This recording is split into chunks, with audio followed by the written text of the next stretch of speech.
Alors déjà, les 3 sujets que je vais aborder auront un lien direct avec Disney. D'ailleurs, pour revenir sur les clichés gavants, on répète encore et toujours que Disney ne fait que dans le gentillet et ne fait que rendre plus niaises les histoires qu'il adapte. Pourtant, quand on parle des films qui nous ont effrayés étant gosses, il est assez fréquent de citer les films Disney, ce qui rend la chose hypocrite quand même, hein. Un petit peu. Si ça nous a marqué étant gosses, ça prouve bien qu'ils savent faire autre chose que de la niaiserie. Et tant qu'on y est, j'ai tendance à penser que les gens confondent rendre une histoire plus niaise et la rendre plus optimiste. Et ça n'a rien à voir.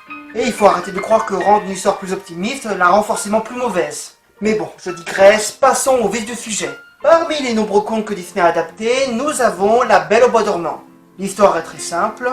La princesse Aurore s'est fait piquer par une sorcière maléfique et elle se condamne à un sommeil de mort. Et le prince Philippe va affronter Maléfique pour la secourir. D'ailleurs, petite anecdote complètement pourrie, qui s'adresse seulement aux fans de Nintendo. Vous savez que la dernière partie du film est une adaptation du jeu Zelda, des décennies avant qu'il ne sorte? Non, sérieux. Un chevalier muet guidé par des petites fées. Hey!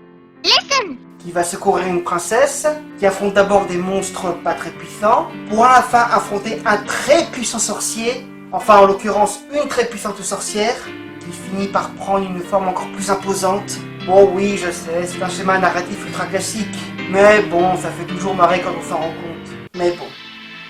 Passons à la scène la plus horrible du film. Pour vous remettre dans le contexte, les 3 petites fées qui se sont occupées d'Aurore l'amènent à son château, pour qu'elle épouse son futur mari.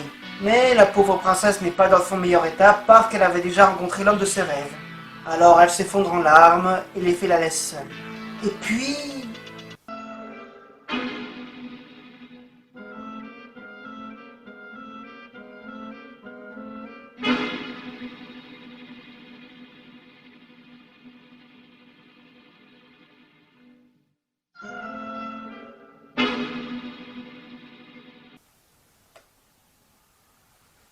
Je n'osais jamais regarder cette scène quand j'étais gamin.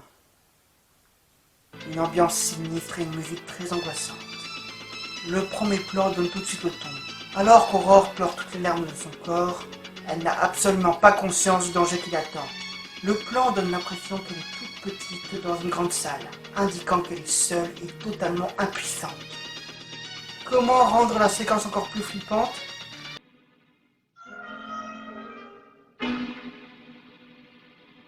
Ah oui, comme ça. Après, Maléfique disparaît et une boule verte apparaît. Aurore se lève et semble totalement inconsciente. Elle est hypnotisée.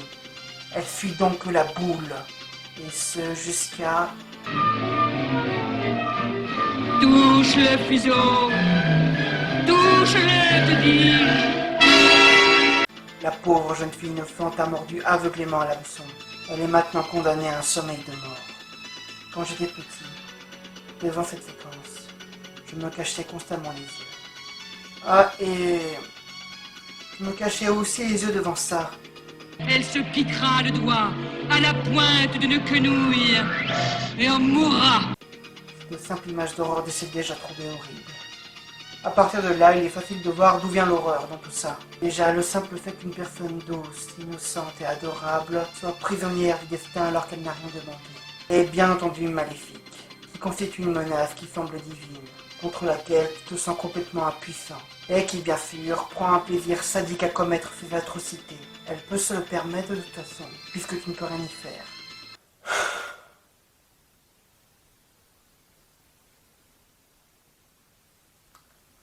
Bon. Maintenant passons au traumatisme suivant.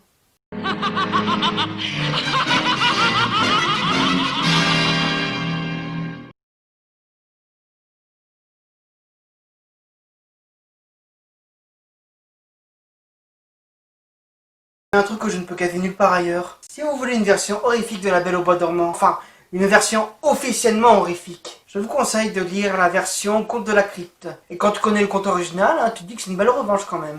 Comprenne qui pourra.